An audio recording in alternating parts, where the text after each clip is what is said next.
Hello Pisces, Sun, Moon, Rising, and Venus signs. Kamusta kayo? Sana po nasa mabuti kayong kalagayan. Welcome back po sa Star Tarot. Kung bago kayo dito, welcome din kayo. Thank you sa inyong support. I truly appreciate it. God bless you all. Tingnan natin ang mga mensahe ni Pisces.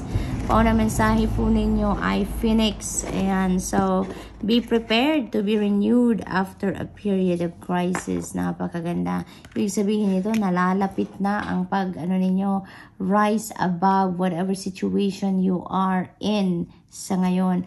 Malapit na kayong magtagumpay, or maybe talagang papunta na kayo sa inyong pagtatagumpay. You are able to solve your problems na sa ngayon. You're able to put an end to your difficult situation na sa ngayon. Kaya you are rising like Phoenix rising, no? You are rising above your situation at this time. So, napakagandang pagkakataon nito sa buhay ninyo ngayon, Pisces, na makakatalingkas na kayo sa kung ano man ang difficult situation na pinagdaanan ninyo.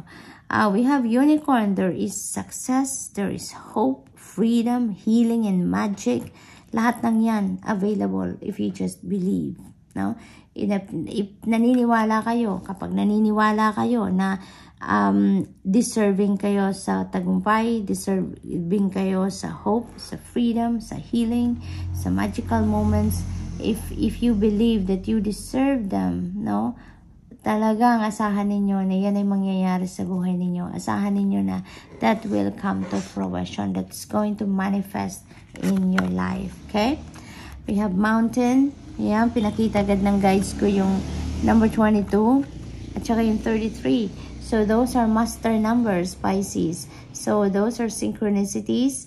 I suggest you please look up for the meaning of master numbers 22 and 33 po for more guidance, okay?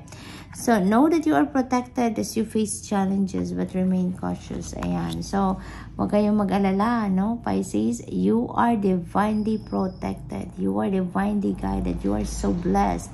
Dahil ginagabayan kayo ng Divine Universe, pinoprotektahan kayo, ginagwardyahan kayo sa lahat sa journey ninyo sa buhay, you know, lagi siyang nandyan, laging nandyan ang inyong spirit team, no? Para gabayan ka, protektahan ka, tulungan ka, na makaahon ka sa kung ano man ang na yan, problema na yan, or ano man ang mga difficult situations na meron kayo at this time.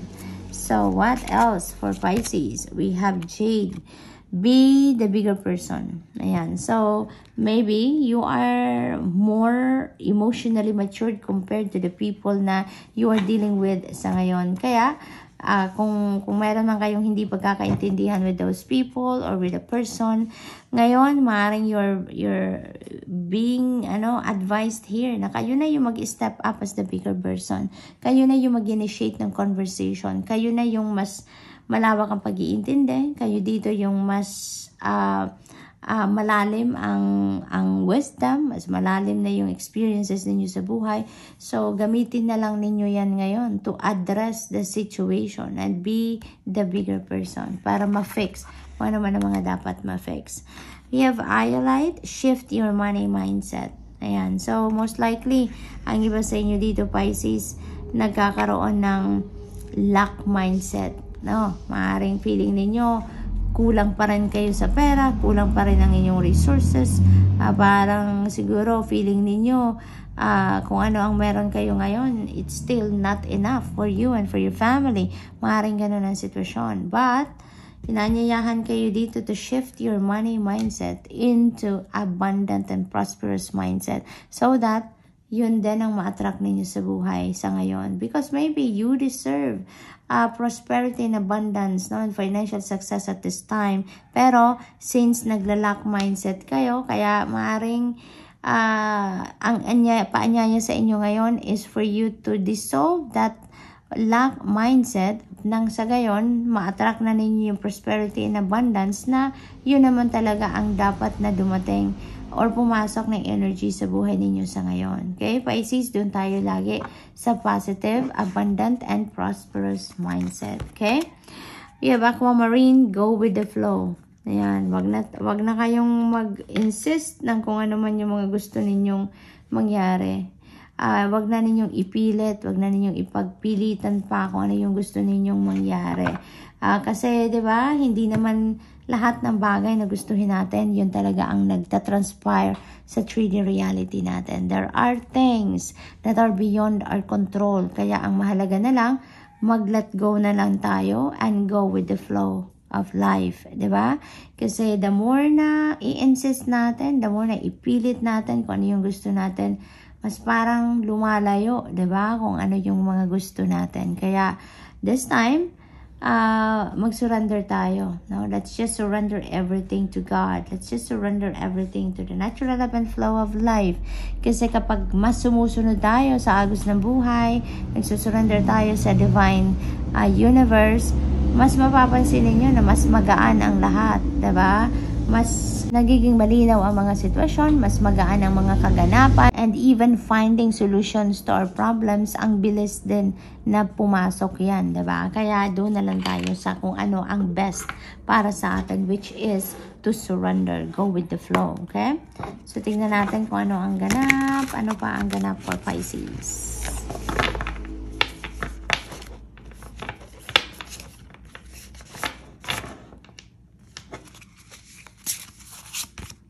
We have the thicket of thorns, ayan, uncertainty.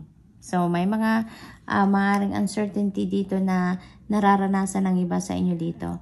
Maaaring, this could be, this could be your situation na pinanggagalingan ninyo. But, you're going to rise above your situation na, diba? Kaya magkakaroon na dito ng linaw ang lahat. Magkakaroon na dito ng order ang lahat sa buhay ninyo, Pisces.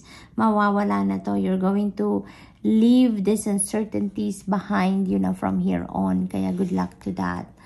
What else? We have chaos. Ayan. So, most likely, ito din talagang pinanggagalingan ninyo, Yung mga challenges na ito, sa buhay ninyo. Ito na yun yung mga panggagalingan ninyo. Ito na yun yung mga challenges sa buhay na kailangan ninyong harapin sa ngayon. And magtatagumpay kayo dyan. Pagtatagumpayan ninyo yan dahil meron na tayong Phoenix rising. You are putting an end to this. Sa ngayon, you are closing that chapter sa buhay ninyo. Itong mga ito, mawawala na yan. Makakaalis na kayo sa mga ganitong sitwasyon sa ngayon, Pisces. You are going to rise above your difficult situations na sa ngayon. Kaya, that is a big victory for you. That's a big success. So, what else? We have courage. You may need to activate your courage and inner strength for you to be able to reach this point. Huwag kayong mag-alala dahil divinely guided kayo, divinely protected kayo. Kaya most likely tutulungan kayo dito ng Divine Universe and the rest of your spirit team to activate your courage and your inner strength. At kung ano man ang sitwasyon na medyo difficult para sa inyo sa ngayon, makakayanan ninyo yan. So wag na wag kayong mag-give up, wag na wag kayong panghinaan ng loob, wag na wag kayong sumuko. Always remember, na lahat na mga challenges sa buhay natin, lahat ng problema na dumadating sa buhay natin ay may solusyon. Merong kasagutan yan. Kaya, wag lang ninyong tambayan yan. Wag ninyong patagalin. Kapag may problema, isipin agad natin kung ano yung magagawa natin para masolusyonan agad natin yan. Isipin agad natin kung ano magagawa natin para makalabas agad tayo sa sitwasyon na yan. Okay? Be hopeful. Always keep your hope and faith alive dahil bubuti at bubuti ang inyong sitwasyon. Lakasan lang ninyo ang inyong loob, tatagan ang inyong dibdib, okay? Dahil walang problema na binibigay sa atin na hindi natin kayang i-handle, okay, Pisces? So good luck, and that's all I have for you for the month. Thank you for watching. Love and light. Namaste.